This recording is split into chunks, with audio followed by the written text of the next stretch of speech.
What's up, everybody? I'm just Wayne from Minneapolis, Minnesota, and you are watching Takeover TV. What is up, friends? Takeover peeps. Random person coming across this video. However you got here, I'm so happy to have you. Thank you for hanging out with me today. We're jumping into another weekly wrap-up. Shout out to my friend Wayne who did the intro today. If you watched last week's weekly wrap-up, you saw me make him one of my music picks of the week. He goes under the rapper name Just Wayne, so I thought it would be a lot of fun to have him open up today's as a callback to remind you to go listen to Just Wayne this week. Although I will have new music picks for you this week as well. Let's get into it. My parents are visiting this week. It's lovely to see them. I'm happy to have them here. They came down to Florida. They drove all the way from Minneapolis, which is a long drive. They brought my grandma too. We've been hanging out each evening, grabbing dinner together, and we have plans to do stuff the rest of the week and this weekend while they're here. Question of the day for you guys. How do you take your coffee? I'm personally, I kind of go across the board. Tell me where you like getting your coffee, like your favorite shop to go to, or if you make it at home, how you make it, the process, what your order is. That's what I'm interested in. Drop that in the comments. For me personally, I am a black coffee drinker, so at home I just make a French press generally, and then drink that. I like light and medium roast the best. I have a local shop here that I enjoy going to called River Road Coffee. Back home in Minneapolis, I really like Wesley Andrews coffee. That's my favorite. But I can be a little bit of a basic sucker for Starbucks, Caribou, things like that, because I do like myself a mint mocha as well. So it's funny, my range is like black coffee, mint mocha, and then really nothing in between. In the NFL this week, free agency officially opened up. Some players, namely Aaron Rodgers, are still kind of up in the air. Although everyone assumes he's going to New York Jets, he kind of had a funny moment with Adam Schefter, where Adam Schefter had texted him to confirm that he was being traded to the New York Jets when someone else talked about it. And Aaron Rodgers sent him a text along the lines of kind of lose this number. He's still probably going there, but he's making these kind of general manager asks. He's asking for specific players, guys like Allen Lazard, Odell Beckham Jr. before he officially goes there. So we're still waiting on our guy. Now I'm not going to go through every single player that had a transaction, but I'm going to talk about some of the ones that popped out to me. And obviously I'm going to skip over some notable ones.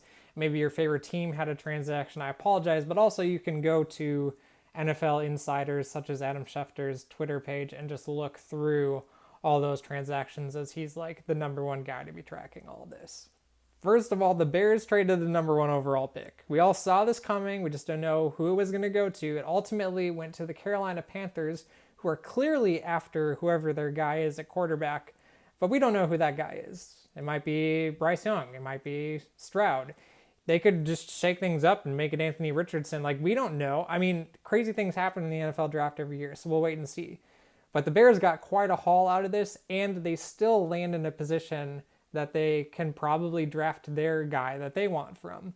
So overall in the trade, the Bears got back the number 9 overall pick in this year's first round draft, a second round pick this year, a first round pick in 2024, and a second round pick in 2025.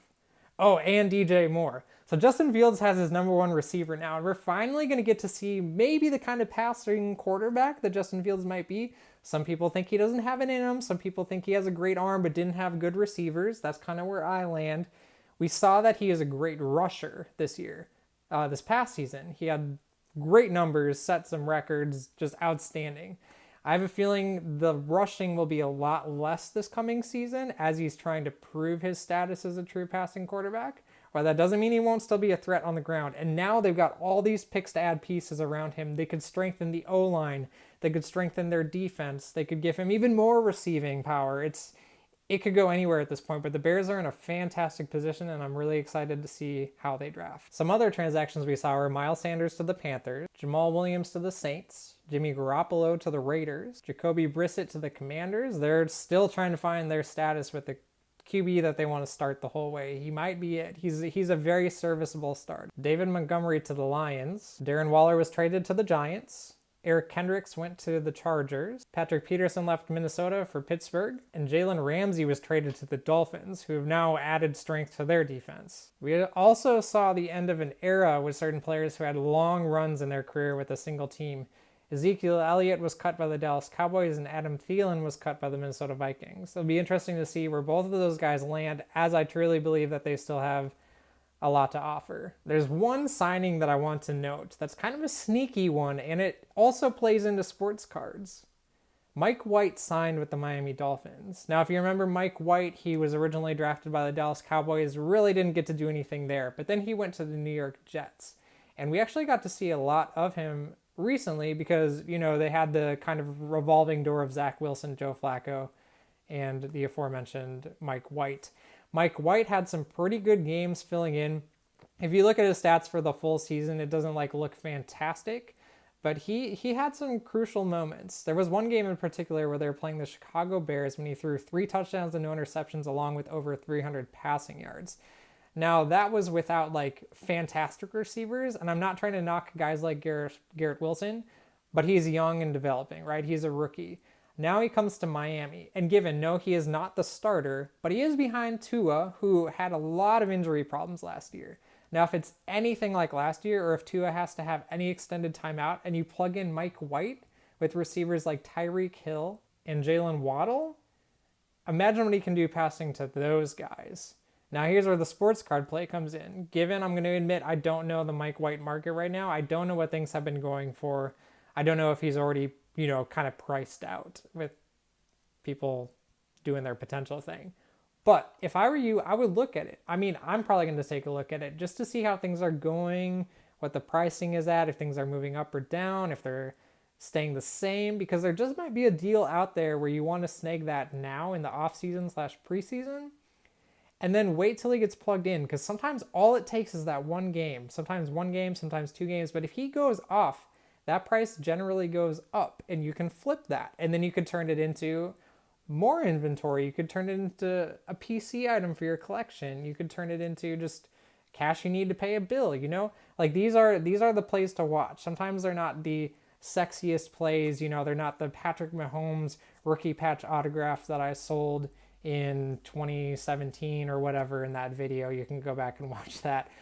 But this adds up. Each of these plays, bit by bit, add up. And honestly, those are my favorite ones to do, because these are the plays of prospecting and hunting for cards.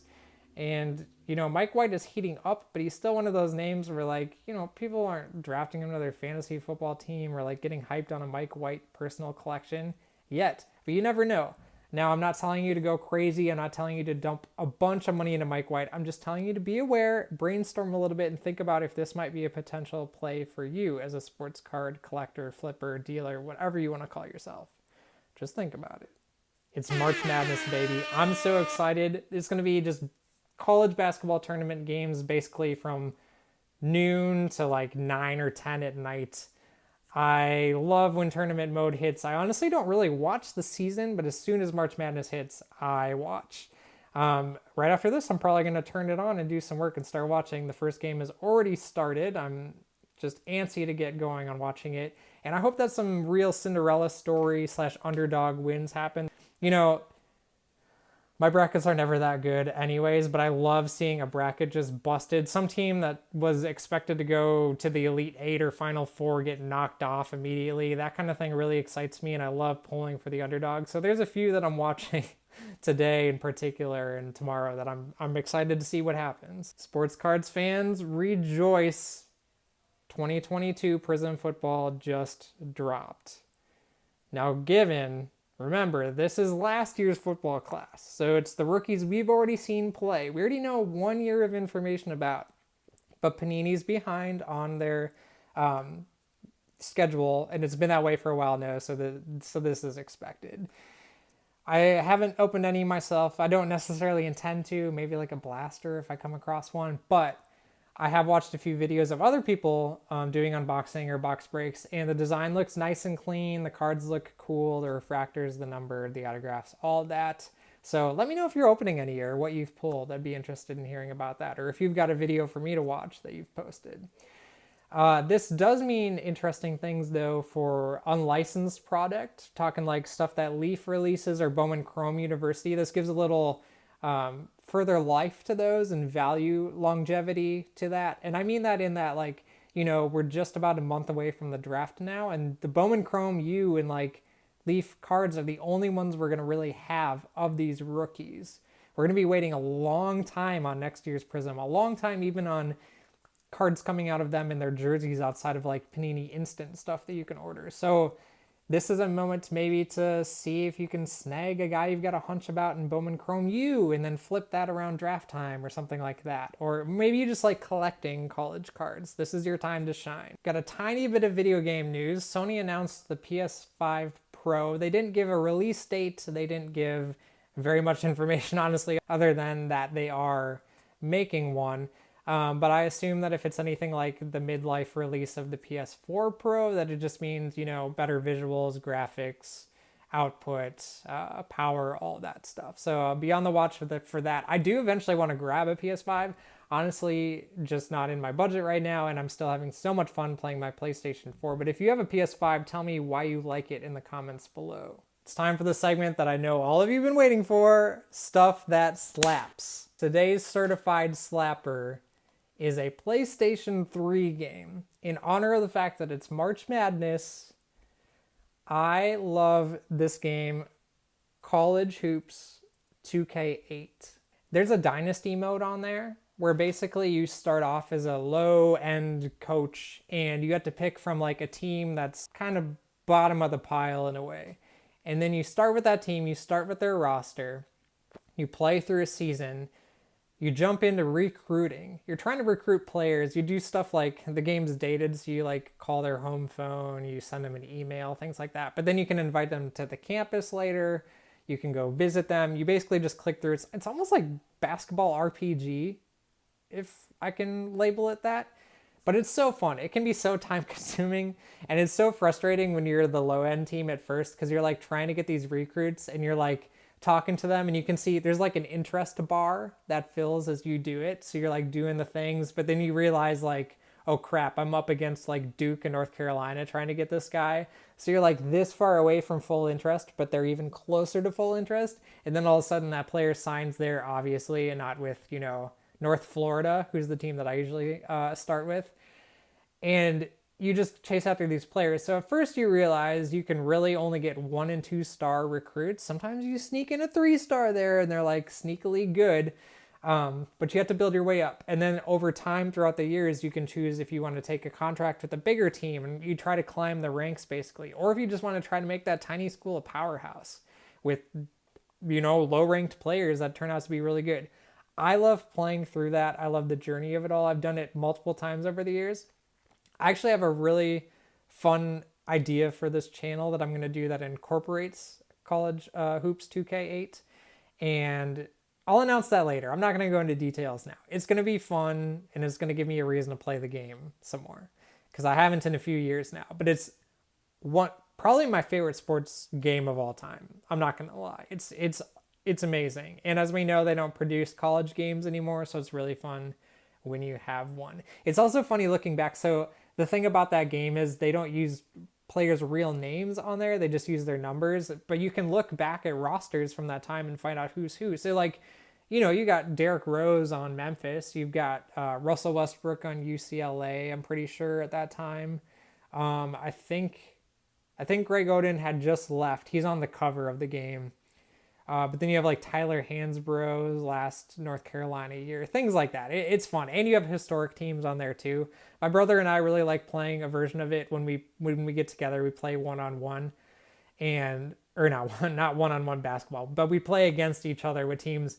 We do a thing where you have to close your eyes and then we pick a random like amount of seconds and then you just hold the randomizer or like hold the controller joystick up to decide first what conference you're in. So you could get like a really high conference or a really low conference, and then you close your eyes again and you randomize it, like count to 5, and that's whatever team conference you get, you have to be in, and then whatever team you get, you have to play with. So you get like wild games, like you might have like Duke against Cal Poly or something like that, and then it's fun to see who wins, and usually it's the better team, but you know, it gets pretty competitive in our household. Music suggestion time. I've got 2 for you today. My first one is a band called Knocked Loose. I'm going to give you a song specifically. Go ahead and listen to like all their stuff or whatever, especially if you're into their genre. They're like metalcore, hardcore, beatdown, punk kind of stuff. There's a song called Counting Worms that I love. It's short and sweet. You can go listen to it. It's got this intro that's like hard to explain. It sounds like, it makes me think of a train. Basically, the guitarist is picking at the very top, like off of the strings where they like go into the tuning knobs up there between the little gap there. Strumming that, and then the drums come in and they kick in. And then there's one specific part that the crowd just goes bonkers for every single time. I've seen them live one time. Maybe I'll throw that video into here. And he says arf arf, and the crowd goes nuts along with it.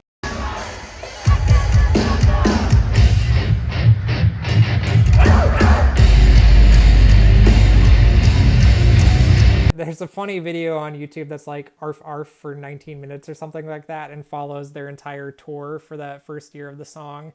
And someone just spliced together every arf arf that happens on every single date. It's kind of funny. Anyways, Counting Worms by Knocked Loose. It's just a fun, amped up hardcore song. Another interesting thing about Knocked Loose though is they're one of those bands that cross genres. There's some people that really like them that you wouldn't expect.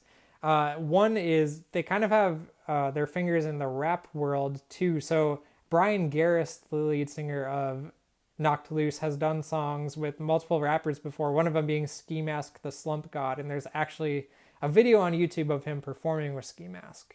My next music suggestion is by a band that I absolutely adore named Modern Baseball. And I'm going to give you, rather than just a single song, I'm going to give you a whole album. Although this is a short album, it's only 6 tracks, so it's easy to listen to, and I can almost promise you will want to listen to it again immediately after.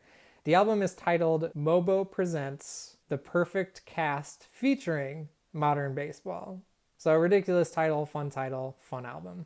This is just a feel-good album for me. It's funny because it's got this duality to it where it's kind of a, okay, first of all, Modern Baseball is like emo, grunge-tinged emo, pop punk, almost folky at times, but not folk music. I'll get to that later too. Indie rock kind of fits in there. They're kind of influenced by Modest Mouse a little bit, but then much more emo in the end. It's interesting. Just check them out. But the album has this duality to it where it's like happy and sad at the same time. Like it sounds like both something I'd be listening to in a car with the top down on a beautiful sunny day, just having the best time with friends. And then it also sounds like a rainy day where I'm like very introspective, drinking a cup of coffee alone, staring out the window or something. And both of those feelings happening at the exact same time. And I love that. Modern Baseball really stands out above the rest of their peers though in the genres that I listed, because the instrumentation is really well done. They're great songwriters, but then the lyricism packed within it. They're a band that says a lot of words in a short amount of time. They're really storytellers. They even include like conversations in it. They have two lead singers and they kind of go back and forth. Sometimes one guy is on one song and one guy's on another. Sometimes they're on both songs. Sometimes they're having a conversation with each other. It goes all over the place, but great storytellers. And that's kind of where it starts to feel a little folky, because it reminds me of that just storytelling nature. But they don't sound like folk rock, although there are some moments where it's very just acoustic and then you get that element for sure. My favorite song on the album is another really long title. They've got I've got a few favorite songs on there, but I'll go with my favorite one that you should for sure listen to if you're only going to pick one song. And that song is titled Alpha Kappa Fall of Troy, the movie Part 2, 2-disc director's cut. That is the full song title. Unfortunately, the band didn't continue on much longer after this. One of the vocalists decided to step aside to focus on his mental health, which was a bummer for fans, but also we love focusing on mental health. It's a great thing. You should always put your mental health as a priority. Take care of yourself, do the things you need to do, see a therapist. We're happy for the guy. We love that. Even though the band ended, it was the right decision. A few remaining members, though, did go on to create a band with the remaining vocalist called Slaughter Beach Dog. And although Slaughter Beach Dog is a little bit of a different direction, it's still kind of in the same realm, and you can still hear the remnants of Modern Baseball. And perhaps he brought some songs to the table that were meant to be future Modern Baseball songs. I don't know. But that's my music picks of the week. I hope you check them out. Thank you for hanging out with me today, guys. I will see you soon. Peace and love.